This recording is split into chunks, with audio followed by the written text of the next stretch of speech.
but we went on after them. And of course we only had that one gold outfit. You can almost hear Patti LaBelle's voice as she remembers the night. Another girl group had already hit the stage wearing the exact same shimmering costumes. It looked like we were copying them, she once recalled, half joking that she wanted to slap the woman who stepped out in the look she knew Patti's group had planned. One outfit, one chance.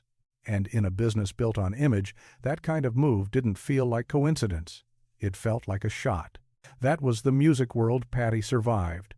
A world of quiet sabotage and louder egos where even a dress could turn into a weapon.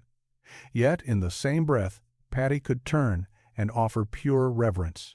Speaking about Dionne Warwick, she once said there was no other voice like hers, that Dionne had carved out a tiny, unreachable space in music that no one else could ever step into. No one could sound like Dionne. No one could sound like Aretha. No one could sound like Patti. But what if I told you that 10 of the most legendary black female singers, women praised as saints, icons, and untouchable divas, were surrounded by private romances and hidden entanglements so intense that the industry spent decades making sure those stories stayed off the record? What if the same world that worshipped them on stage quietly erased the chapters that didn't fit the poster? Because Patti LaBelle didn't just outlast the golden age of soul and R&B, she moved through it like a witness with a front-row seat. She lived through the scandals, the backdoor rivalries, the forbidden late-night visits, and the whispered confessions that never made it into any official biography.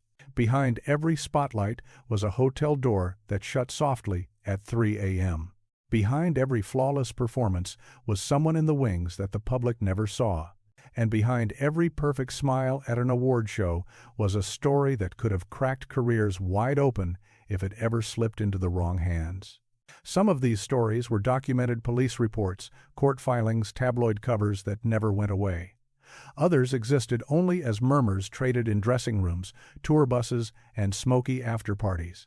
But they all had one thing in common. Patti LaBelle was there. She heard the arguments through thin hotel walls. She saw who slipped into whose limo after the cameras were gone. She watched women she admired hold themselves together on stage while their personal lives fell apart off it. And she did what survivors do in a dangerous system. She remembered. So tonight, we're opening a file the industry hoped you'd never read. Once you hear what's inside, you may never look at some of these women the same way again. We begin with the one no one ever wanted to question, Aretha Franklin, the woman the world set on a throne as the Queen of Soul. To millions, she was the embodiment of strength. The gospel roots, the regal fur coats, the demand for respect that became the soundtrack for an entire generation. But the truth is that for years, Aretha was living in two different worlds. The public saw one queen, the private circle saw another woman entirely.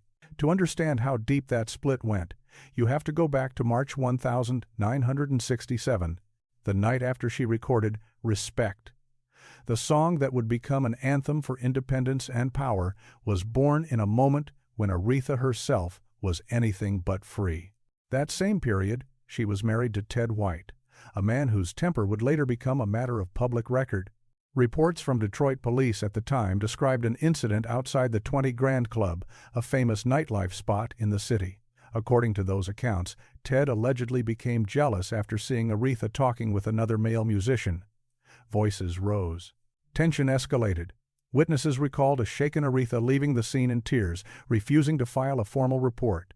For many people on the inside, this was the first undeniable sign that the Queen of Soul was fighting private battles that didn't match the empowering lyrics pouring out of her mouth in the studio. On stage, her voice was unbreakable. Off stage, she was trying to survive a love that was unraveling in front of people who were paid to act like they saw nothing. And that was only one layer of the silence surrounding her. Throughout the 1,970 seconds and 1,980 seconds, there were constant whispers about Aretha's personal life. It was said that she formed deep emotional connections with collaborators, people who spent long nights in the studio helping her build the sound that would define her legacy. Some people claimed those bonds crossed the line into romance. Others insisted they were just friendships that looked like more to outsiders desperate for gossip. What is certain is that Aretha guarded her private relationships fiercely. There were no public confirmations, no tabloid tell-alls, no easy answers, just closed doors and speculation that never quite died. As the daughter of Reverend C.L. Franklin, one of the most powerful preachers of his era, Aretha grew up under a pulpit's shadow. Her image wasn't just hers. It belonged to the church, to her family's reputation, to a generation that needed her to be both a voice and a symbol. Affairs, complicated romances, anything that suggested she was less than flawless, none of that fit the story that had been built around her. So she did what many women in her position felt they had to do. She protected the narrative, even if it meant burying pieces of herself. And somewhere in that same orbit was Patti LaBelle. The two women shared stages, television specials, and award show aisles. Their connection was undeniable, but so was a tension that fans could never fully explain. The most infamous moment came on a December night in 2014 at the White House during the Kennedy Center honors. Cameras captured Aretha striding past Patti without stopping to greet her. No hug, no handshake. Just a glide past that sent social media into overdrive. Viewers slowed the clip down frame by frame, dissecting every glance and movement. It was rumored that old wounds were being played out in front of the world, that the gesture came from years of unspoken friction between two powerful women who had seen too much of each other's realities. Patti later downplayed the incident, insisting there was no drama.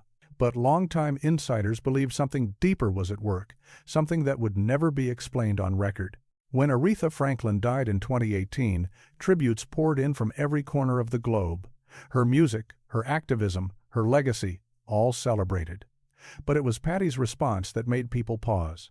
Patti acknowledged that Aretha, like everyone else, had her struggles and demons. To some, it sounded like a simple, compassionate truth.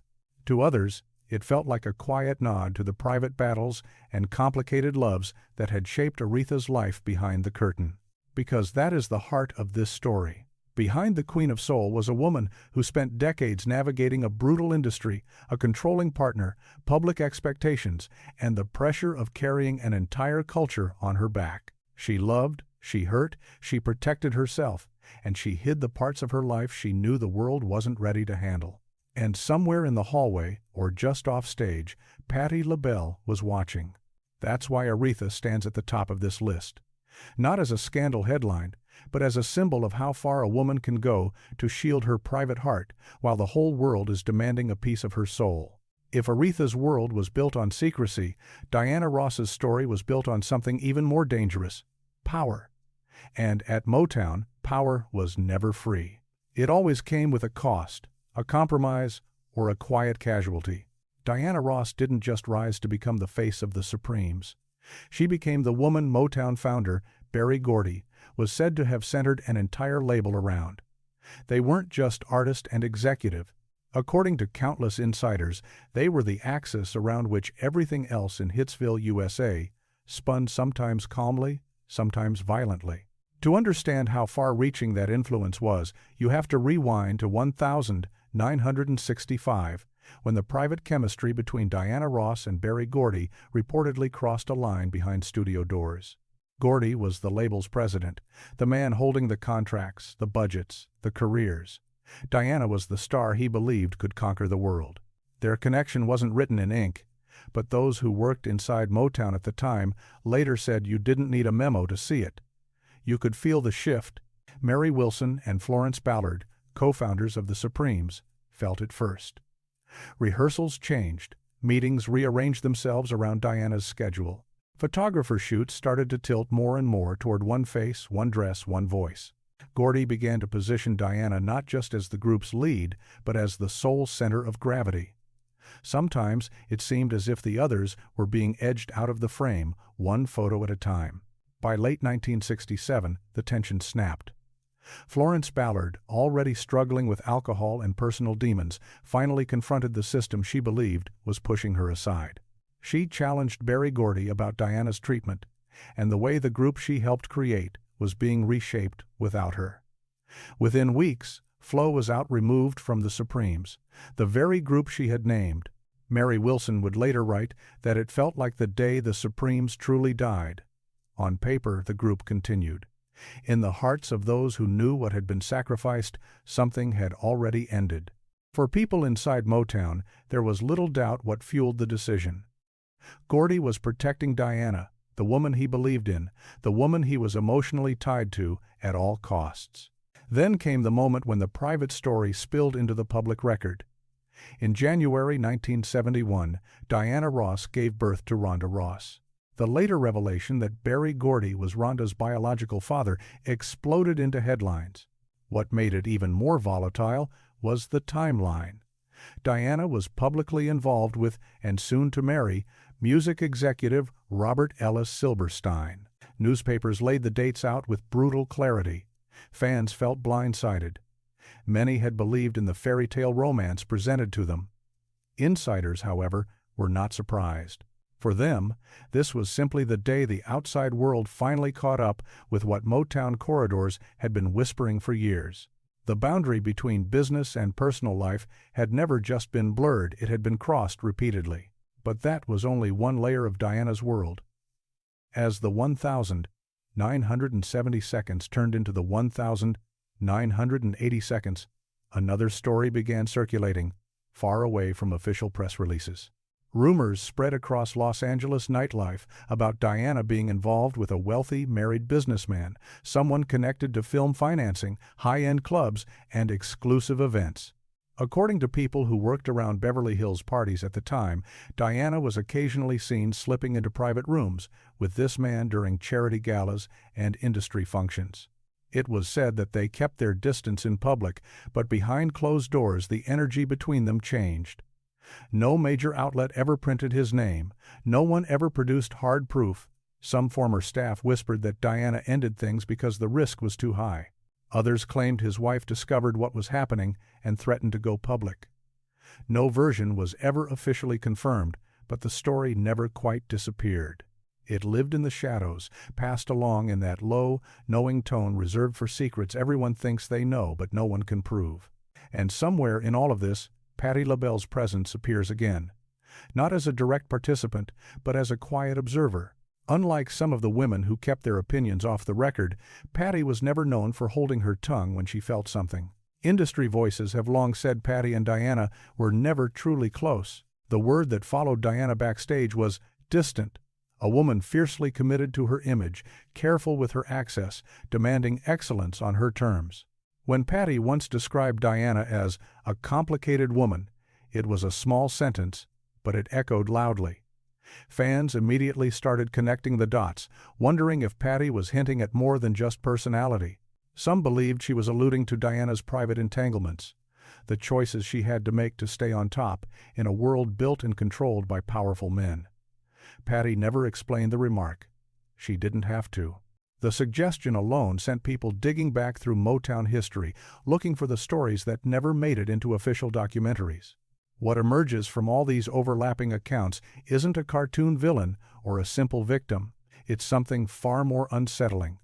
A woman navigating a system where love, power, and survival were constantly intertwined. Diana Ross moved through rooms filled with executives, husbands, lawyers, and lovers, making decisions that reshaped not only her own life, but the entire direction of Motown. Whether some of those relationships were born out of genuine love, fear, strategy, or a desperate need to protect her future, only Diana truly knows. What is clear is that every confirmed affair and every whispered rumor had consequences. Groups broke apart, friendships fractured, careers were redirected. The ripple effects of her choices reached far beyond her name on a marquee. That is why she stands as the second name on this list. Because Diana Ross's private life wasn't just dramatic, it was instrumental. As layered, calculated, and unforgettable as her climb to superstardom, her hidden affairs didn't just exist around the music industry. In many ways, they helped shape it. Whitney Houston's story has been told so many times it almost feels mythic. The angelic voice, the bright, controlled smile. The polished interviews where she laughed off rumors and leaned into the role crafted for her by Clive Davis and a carefully managed machine. To the world, she was America's golden girl, spotless, untouchable, the sound of perfection. But the truth that lived behind the applause was far from perfect. Whitney's life was a collision between the image she was selling and the reality she was surviving. Betrayals, addictions, and attachments that the public either refused to see or simply wasn't allowed to. The darkest turn began on the 18th of July, 1992, the day she married Bobby Brown. The wedding photos looked like a fairy tale, a glamorous couple smiling beneath a canopy of flowers, champagne flowing, guests cheering. But what those photographs didn't show were the nights that followed. The police calls, the walls rattling from screaming matches. The neighbors in Atlanta, who later said they heard shouting spill out into quiet suburban streets long after midnight. In 2003, the facade cracked in a way no press team could smooth over. Bobby Brown was arrested after an incident that left Whitney with visible facial injuries. Those details were not whispered rumors. They were written into official reports and broadcast on the news. The world saw glimpses of what insiders already knew. Whitney was trapped inside a marriage that fed her addictions, amplified her chaos, and turned her pain into a spectacle. But while tabloids stayed obsessed with Bobby, they missed, or ignored, another story unfolding in the shadows, one that had started long before the wedding cake was cut. Her name was Robin Crawford. For years, the industry buzzed with unspoken questions about Whitney and Robin. They met as teenagers and became inseparable. It was said that the connection between them ran deeper than friendship, but no one on the record dared to define it. Robin was at Whitney's side everywhere, backstage, on the road, in the quiet spaces where the superstar could finally exhale. Gossip swirled, but it stayed just that, gossip. Then, in 2019, Robin broke the silence in her own memoir. In those pages, she described their bond plainly. They had been in love, not a passing fling, not a misread closeness. A real relationship that helped shape who Whitney was before fame and pressure forced her to choose between authenticity and survival. Robin wrote that in 1982, Whitney ended the romantic side of their connection to protect her career from a brutally homophobic industry. The decision may have preserved the image, but it carved a permanent scar into her personal life. Even that wasn't the end of Whitney's hidden attachments. Throughout the 1,990 seconds, another rumor moved through the circles surrounding her tours and recording sessions, a story that refused to die. According to some producers and tour staff, Whitney was believed to have developed feelings for a married R&B singer during the early days of the Bodyguard tour. It was said that she lit up whenever his name came up, that their conversations lingered a little too long, their energy a little too charged. A producer who worked on her European dates claimed he once saw the man quietly step into Whitney's hotel suite around midnight and leave at sunrise.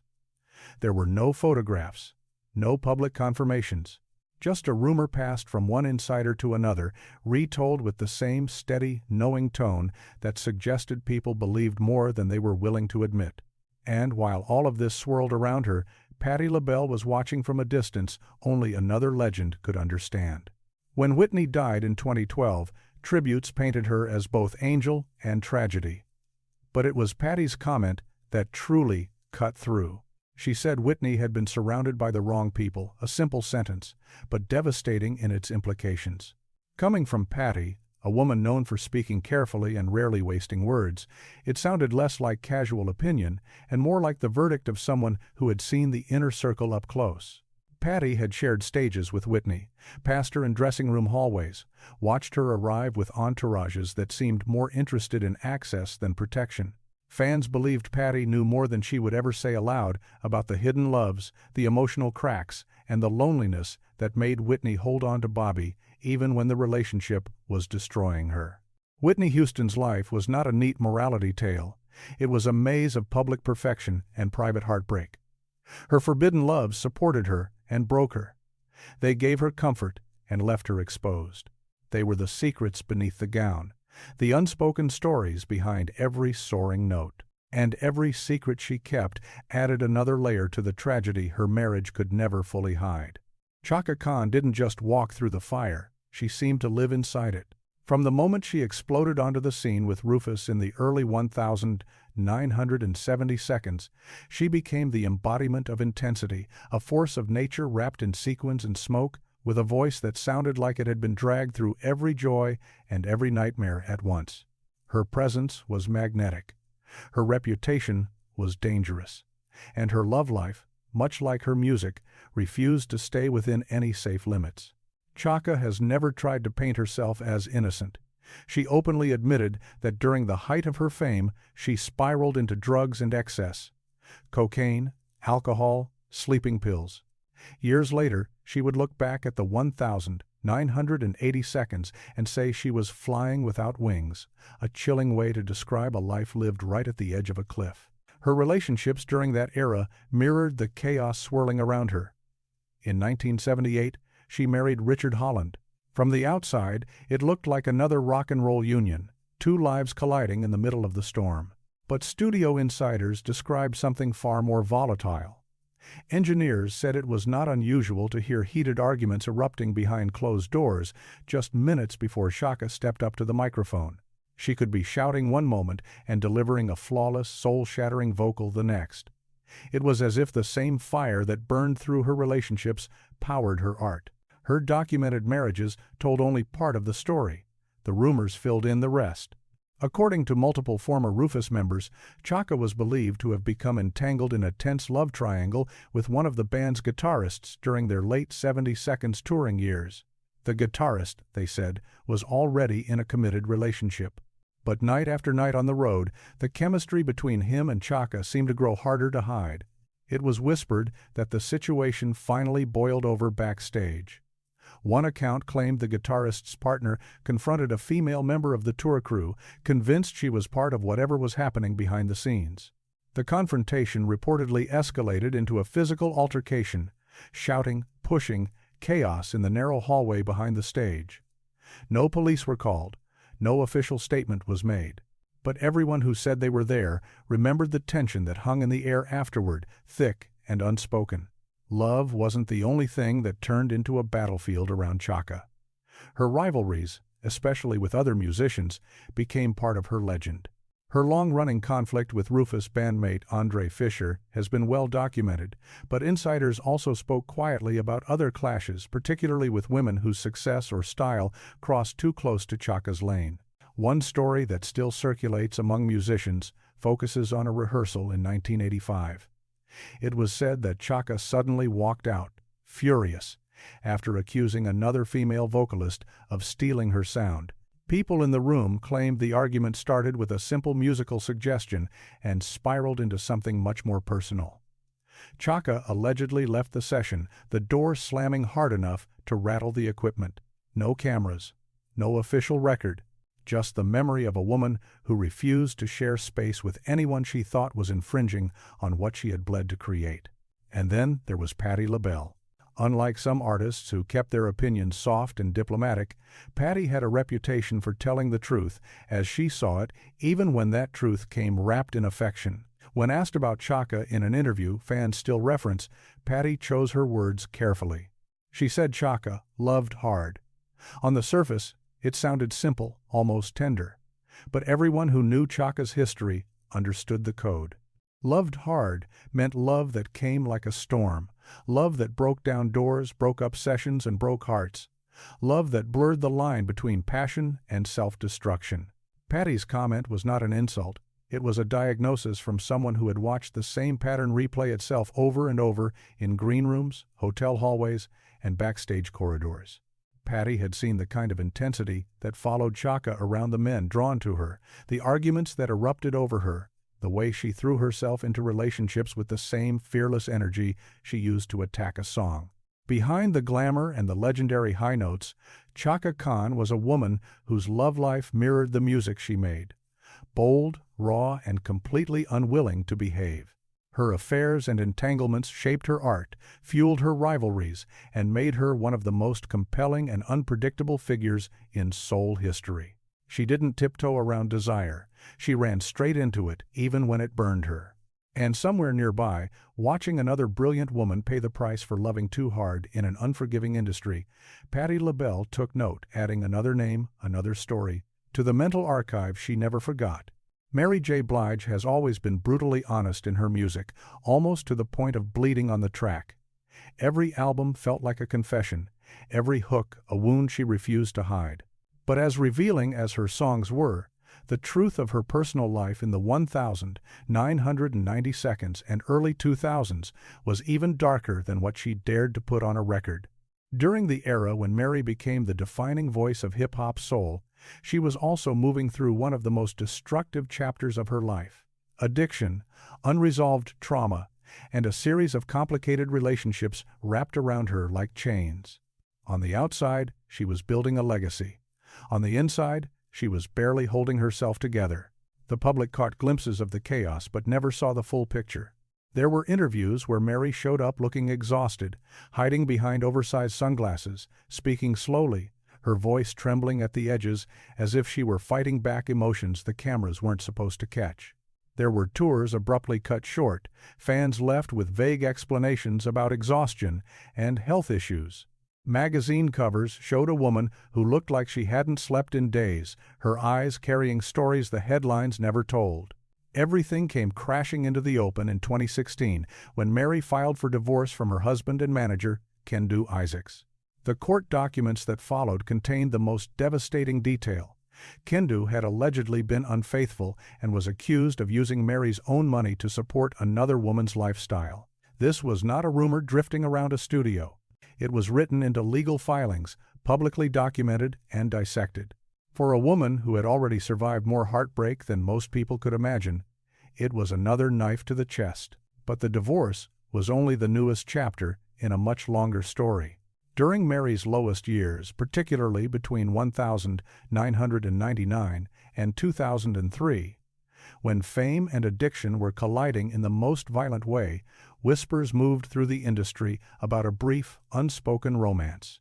According to people who worked in studios in New York and Atlanta, it was said that Mary formed a quiet bond with an older rapper, a respected legend in the game, someone she leaned on emotionally while still tangled in another relationship. The story was never confirmed by either party. No one went on record, no photographs surfaced. But producers who were around her during those sessions later said the same thing in their own words. Mary was searching for love anywhere she thought it might exist. She was desperate for safety in a world that had never really given her any. One former manager recalled a night in 2001 during the recording of her No More Drama album, the project that would come to symbolize her attempt to claw her way out of the darkness. Mary had been in the vocal booth trying to finish a song about betrayal. Her voice kept cracking, not from lack of talent, but from emotion. She was crying between takes, wiping her face, trying again. When she finally walked out of the booth, drained and silent, there was a man waiting for her in the dim studio hallway. Someone she wasn't officially dating. According to that account, the two shared a quick, quiet embrace, not wild, not showy, but the kind of hug that looked like a lifeline. They released each other as soon as they realized other eyes were on them. No one ever publicly named the man, but everyone present remembered the moment.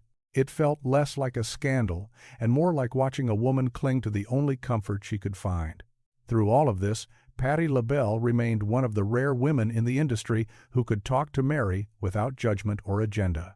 Patti often said that Mary reminded her of a younger version of herself, raw, emotional, gifted, and surrounded by people who didn't always have her best interests at heart.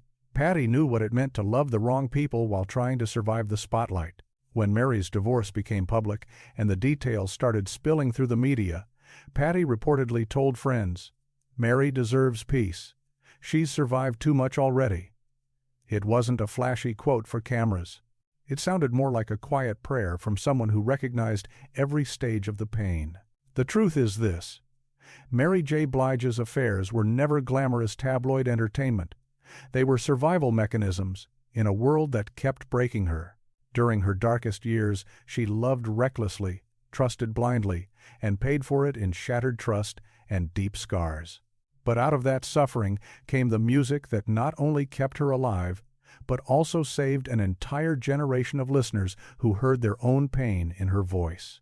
Her lowest points gave birth to songs that felt like therapy sessions the world was invited to witness.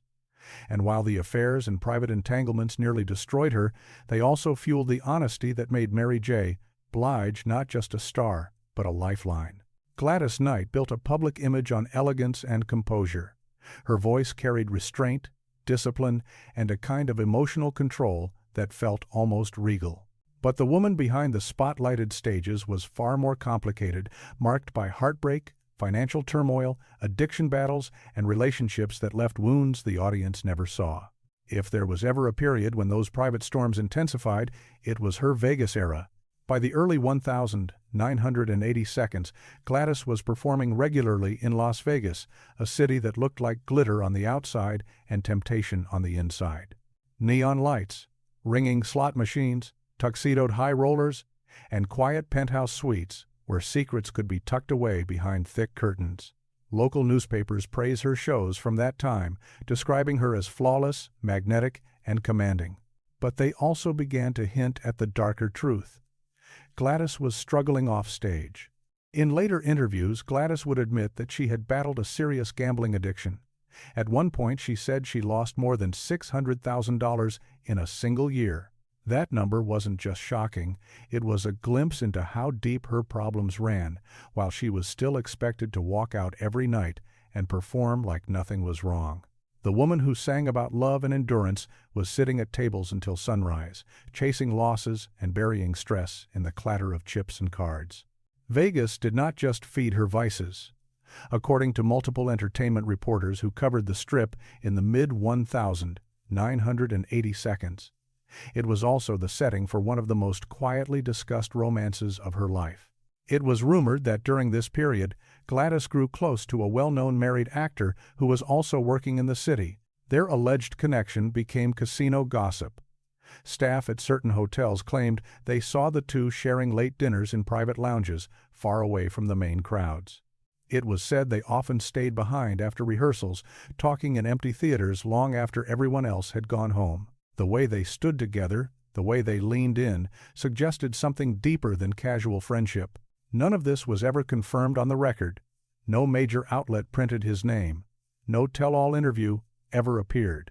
But the whispers persisted not as a wild scandal, but as a quiet, unresolved rumor that followed her name whenever old Vegas insiders started talking. One stagehand from the Flamingo Hotel later recalled a specific night in 1986. According to his account, he walked into a darkened ballroom and found Gladys and the actor sitting together in near silence, talking low. The two reportedly separated quickly when they realized someone else was in the room. They looked like they were sharing something heavy, he was said to have told others later, not flirting something deeper. To the people who knew her history, these stories were not surprising. Gladys had already endured 3 turbulent marriages. Her first, to James Newman in the 1960 seconds, unraveled under the weight of addiction and distance. Her second, to music executive Barry Hankerson, ended in a bitter split that left legal and emotional scars. Her third, to motivational speaker Les Brown in the 1990 seconds, lasted just 2 years before it too collapsed under pressure, conflicting schedules, and emotional strain. Each relationship added another layer of heartbreak to a woman who the public assumed had everything under control. On stage, she was unshakable. In her personal life, she was often hanging on by threads. And watching from just beyond the spotlight was Patti LaBelle. Patti and Gladys shared more than genre and era. They shared a battlefield. The music industry's relentless demands on black women who were expected to be strong, flawless, and grateful no matter what they were carrying. Patti often spoke of Gladys with deep admiration, but also in a way that hinted at knowledge she didn't fully share. In one interview, Patti said, "Gladys is stronger than people realize. She's survived storms you'll never know." Fans and insiders took that as more than poetic praise. It sounded like Patti acknowledging the unseen weight Gladys had carried through the Vegas years, the gambling losses, the failed marriages, and possibly a hidden romance that existed somewhere between comfort and danger. Gladys Knight's love life never burned across tabloid covers the way some stars did. Her story wasn't about flashy public scandals.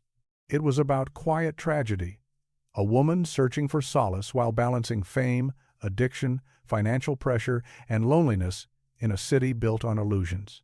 If the Vegas rumors were true, then her secret affair wasn't just about betrayal or desire.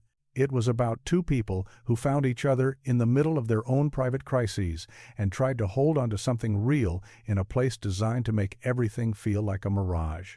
She walked onto those Vegas stages every night in full control, every note in place. But offstage, in the hush of private rooms and backstage corridors, Gladys Knight was another name on Patti LaBelle's invisible list, another legendary woman fighting battles the crowd was never meant to see. Anita Baker's voice could quiet a crowded room. One note, and everything else seemed to blur out of focus. Smooth, velvet, untouchable. But behind that calm, honeyed tone was a life that looked nothing like the record she made. Her real story was not a quiet storm. It was a full-blown hurricane moving just beneath the surface of every love song, every ballad, every polished television performance. Through the 1,980 seconds and early 1,990 seconds, Anita became the defining sound of quiet storm, R&B. The album sold. The awards stacked up. The image looked controlled and serene. But while the public imagined candlelight and slow dances, Anita was fighting some of the most brutal, personal, romantic, and professional battles an artist can face. Many of them never fully exposed to the world. The first major crack appeared in December 1993.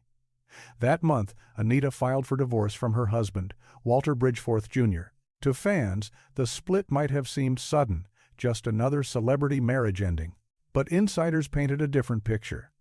It was said that the marriage had been tense for years, defined by control, arguments, and power struggles over both home and career. When the divorce filings surfaced, they revealed heated disputes over assets, royalties, and management.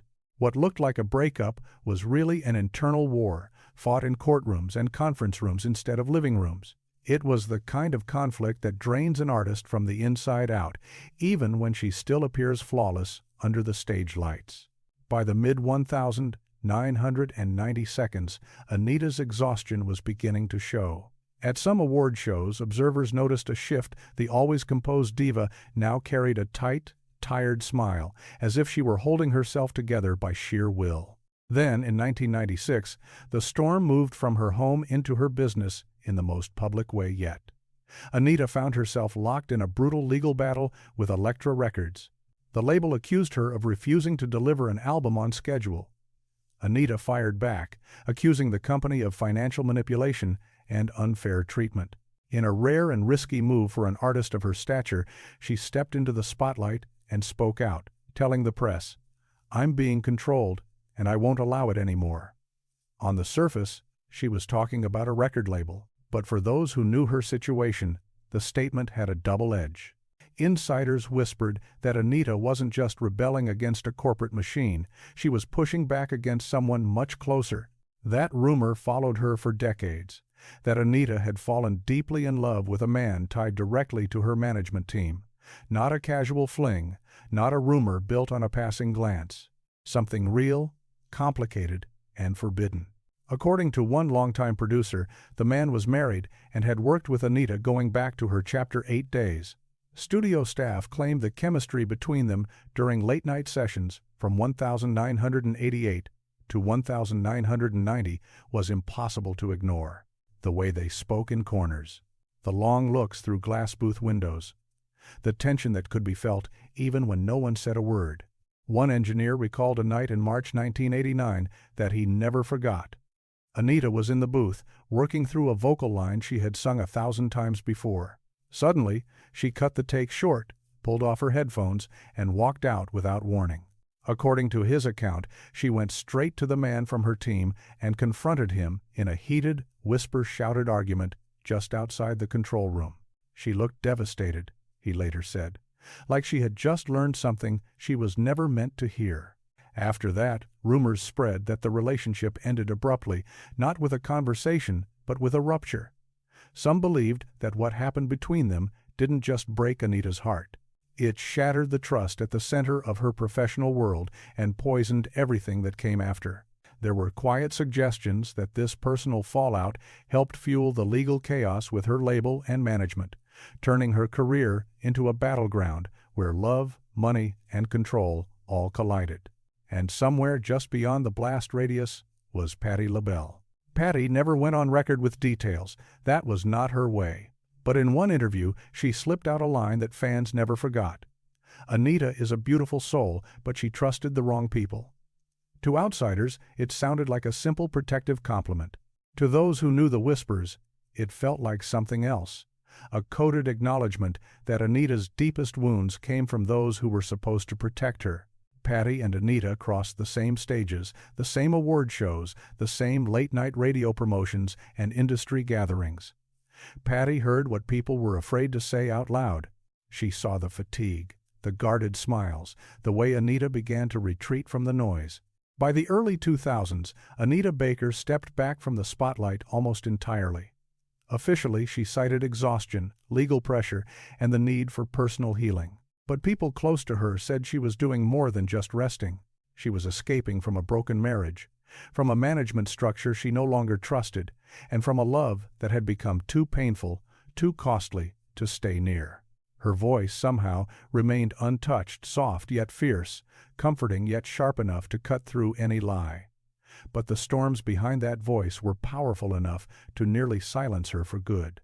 Anita Baker's story is not just about contracts or court dates. It is about what happens when love, business, and control are tied together so tightly that they become indistinguishable. And somewhere in that tangle, another name was added to Patti LaBelle's mental archive of women who gave the world their sound while the industry quietly fed on their hearts. Stephanie Mills stepped into the spotlight earlier than most people ever get the chance. At just 17 years old, she became a Broadway revelation as Dorothy in The Wiz in 1975. Audiences heard that small frame and impossibly big voice and instantly believed they were witnessing something pure, hopeful, almost innocent. Her vocals were electric, trembling with emotion, the kind of sound that felt like it could save a broken world. But the innocence people projected onto her was never the whole story. Behind the curtains, in rehearsal halls and backstage corridors, Stephanie was moving through a very adult world, one full of passion, heartbreak, and forbidden connections that would shape not just her career, but the way she learned to love. The public knows the soft-focus version of her early years, the teenage relationship with Michael Jackson. They met while working on the Wiz film adaptation in 1977 and quickly became close. Stephanie later said, "We were very much in love," confirming what fans had suspected for decades. To the outside world, it was a fairy tale two prodigies, young, gifted, and bonded by shared pressure. But while Michael was being pulled deeper into global superstardom, Stephanie was being pulled into something far more complicated. By the early 1980 seconds, the energy around her life had shifted. Broadway insiders began whispering about a relationship that never made it into glossy magazines or official biographies. It was said that Stephanie had fallen deeply for a fellow stage actor, a man who was already married. The affair allegedly lived in the spaces where only theater people go, dim wings, dressing rooms, rehearsal studios, after midnight. A former castmate from The Wiz revival in 1982 claimed he saw them once in a dark corner of the Winter Garden Theater, holding hands after a late rehearsal, heads bowed, talking quietly, like people who knew they shouldn't be seen. Another dancer later recalled a night when the actor slipped out of Stephanie's dressing room at 1 a.m. during a period when both of them were supposed to be rehearsing separately. None of this ever appeared in print. No tabloid splashed it on the front page. But Broadway has a long memory, and the whispers never quite disappeared. According to those backstage stories, the romance ignited during intense rehearsal weeks for a summer production where Stephanie and the actor spent long hours working through duets, tightening choreography, and sharing the kind of emotionally raw conversations that only happen when two performers are carrying too much weight at once. One producer described their connection as electric, like something they were both trying to hide and couldn't quite control. As with many secret stage romances, the turning point came quietly and brutally. In October 1984, Stephanie abruptly withdrew from a major stage project she had been attached to for months. To the press, she chalked it up to exhaustion and emotional strain. But backstage staff told a quieter version, that Stephanie broke down after learning the actor's wife had confronted him and, according to some accounts, threatened to expose the affair if it didn't end. Whether that confrontation actually happened has never been fully verified.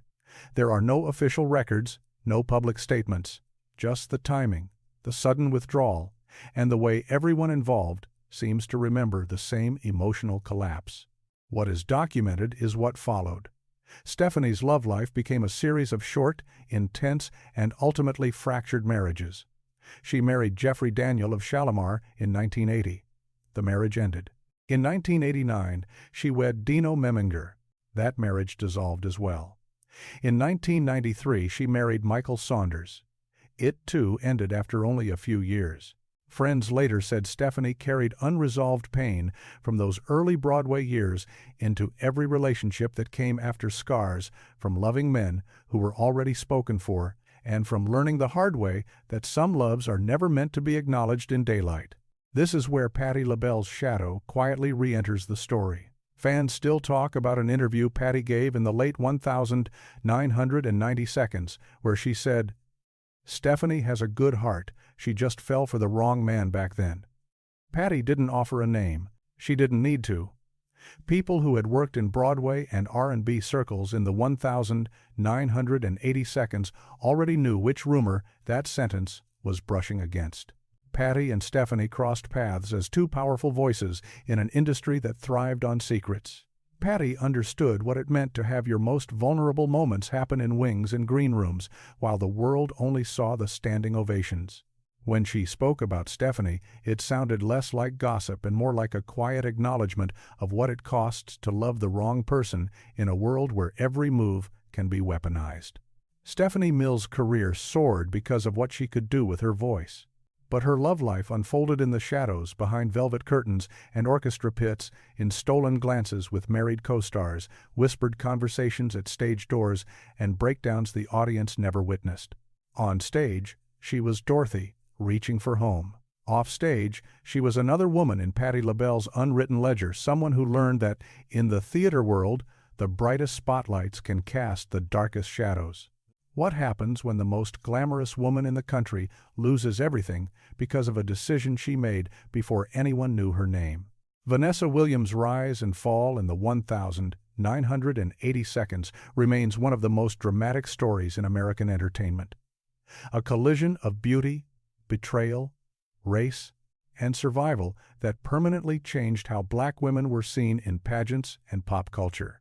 Her story officially begins on the 17th of September, 1983. That night, Vanessa Lynn Williams made history as the first black Miss America. The image is burned into the national memory. The crown, the tears, the stunned applause. She was brilliant, poised, and seemingly unstoppable, a symbol of progress in a country still wrestling with its own reflection. But less than a year later, that crown would not simply slip, it would be ripped away. In July 1984, Penthouse magazine published nude photos of Vanessa that had been taken years earlier when she was around 19. The photos, according to multiple accounts, were never meant to be made public. The photographer had reportedly promised they would remain private, a lie that would cost her everything. When the images hit stands, the Miss America organization reacted swiftly and mercilessly. Under pressure, Vanessa resigned her title, making her the first Miss America in history to step down. Overnight, she went from groundbreaking icon to tabloid target. Commentators labeled her a disgrace. Cameras followed her every move. She later said there were days when the humiliation was so overwhelming she could barely bring herself to leave her home. What the public did not fully understand at the time was how deeply she had been betrayed, not just by a system eager to judge her, but by the person who released those images without her consent. Her downfall became a public spectacle, but the violation at the center of it remained deeply personal. Then came the second heartbreak. In 1987, Vanessa married public relations specialist Ramon Hervey II, a man who had helped her navigate the wreckage and rebuild a career that many thought was over. For a while, it appeared the two were winning against the odds.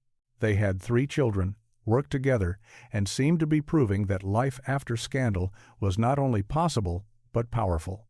But by the late 1990 seconds, their marriage collapsed. Their divorce was finalized in 1997, and reports at the time linked the split to infidelity and growing distance between them. For a woman whose entire public life had been defined by betrayal, it was another brutal chapter, this time written not on front pages, but in legal documents and quiet interviews. And then there was the rumor that followed her through the music industry, the one that never quite faded. While recording her second album, The Comfort Zone, in the early 1990 seconds, it was whispered that Vanessa developed strong feelings for a music producer tied to the project. Studio insiders claimed the chemistry between them was unmistakable. They recall late-night sessions when the two stayed behind in the control room, talking softly long after the rest of the team had gone home. Hallway conversations that looked more like intimate exchanges than simple creative discussions. No name was ever publicly attached to the story. No hard proof ever surfaced. But people who worked around the album later suggested that the emotional weight in some of her performances came from a very real place, from feelings that went far beyond the official narrative of a professional collaboration. It was said that whatever happened between them was intense, complicated, and quietly shelved away when the cost became too high. This is where Patti LaBelle's shadow brushes against Vanessa's story. Patti never called out Vanessa directly. That wasn't her style. But during a panel discussion about fame and womanhood, Patti remarked that when a woman is in the process of rebuilding her life, she can become dangerously vulnerable to the wrong men. Fans and observers couldn't help but connect the dots. To them, it sounded like a subtle, coded nod to women like Vanessa women, who had their lives blown apart in public and then had to pick up the pieces while still trying to love, trust, and hope in an industry that had already shown them how brutal it could be. The truth, however, is that Vanessa Williams's life is not defined by scandal. It is defined by what she did after. After losing her crown, she could have disappeared. Instead, she rebuilt her career piece by piece. She earned Grammy nominations, conquered Broadway, appeared in films, and became a television star. She transformed herself from a symbol of shame into a symbol of resilience. Still, the hidden chapters remain: the rumored affair, the private heartbreak, the producer whose name never left the walls of the studio. These are the pieces of her story that were never officially written but still haunt the margins. Vanessa Williams was the woman America tried to break in front of the world. Instead, she learned how to survive the breaking and become bigger than the scandal that was supposed to define her forever. What happens when a voice powerful enough to shake a theater is carrying a heartbreak nobody can see? Jennifer Holliday's life is a story of staggering talent and crushing isolation, of whispered romances and very public betrayals, all orbiting the musical that turned her into a legend, Dreamgirls, and the fame that nearly destroyed her. Her story erupts into view on the 20th of December, 1981, opening night of Dreamgirls on Broadway. When Jennifer stepped forward and unleashed "And I Am Telling You I'm Not Going," the audience didn't just clap, they erupted. Critics compared her performance to an earthquake, a force so raw and emotional it felt almost dangerous. She was 21 years old, and in a single song she became the voice of every person who had ever begged not to be abandoned. But behind that triumph, Jennifer's life was already fraying. During the original run of Dreamgirls, Jennifer spiraled into severe depression. The pressure, the grueling schedule, the scrutiny over her weight, and the emotional demands of performing that kind of heartbreak, night after night, took a heavy toll. By 1982, she was already fighting for her life in a way few fans realized. She later revealed that she had attempted suicide during that period, a brave, devastating confession that exposed just how much pain was hiding behind the applause. On stage, she was unstoppable. Off stage, she felt utterly alone. Her relationships reflected that turmoil. In 1991, Jennifer married keyboardist Billy Meadows. The marriage lasted just 9 months. It was over almost as quickly as it had begun, leaving behind another shard of disappointment in a life already filled with emotional wreckage. Her second marriage, to minister Andre Woods in 1993, ended even more chaotically. Woods was accused of cashing checks written to Jennifer without her knowledge. Their breakup became a small media circus, treated like a sideshow by some outlets. Beneath the headlines, however, was a woman who had trusted deeply and been wounded just as deeply, a pattern that seemed determined to repeat itself. Then there is the rumor Broadway still talks about in lower tones. During her early years with Dreamgirls, it was whispered that Jennifer fell in love with a member of her touring band, a talented musician who reportedly kept their relationship hidden due to a restrictive contract and fear that being exposed could cost him his job. One chorus member from the 1983 touring production claimed she once saw Jennifer and the musician holding hands backstage before a matinee, standing close in a shadowed corner, eyes locked in a way that said more than words. Another person said the two exchanged letters, leaving them tucked into dressing room mirrors to avoid being seen talking too often. The romance, if it truly unfolded that way, did not last. According to the stories passed around cast members, contractual issues and tension with producers eventually placed the musician in an impossible position. It was said that he ended things abruptly, not with a long conversation, but with a sudden distance that left Jennifer heartbroken and confused. Castmates would later swear they could hear that heartbreak in her voice every night. The way she delivered "and I am telling you I'm not going" shifted, becoming even more raw, more jagged, like she was singing directly to a love she had lost but still couldn't let go of. This is the world Patti LaBelle understands better than most. The world of backstage suffering, where the strongest voices often belong to the people carrying the heaviest pain. Patti never named Jennifer directly when she spoke on this subject, but she once said, "Many of us suffered backstage. Some of the strongest voices came from the deepest hurt." Broadway fans and insiders have long believed that line applied perfectly to Jennifer Holliday.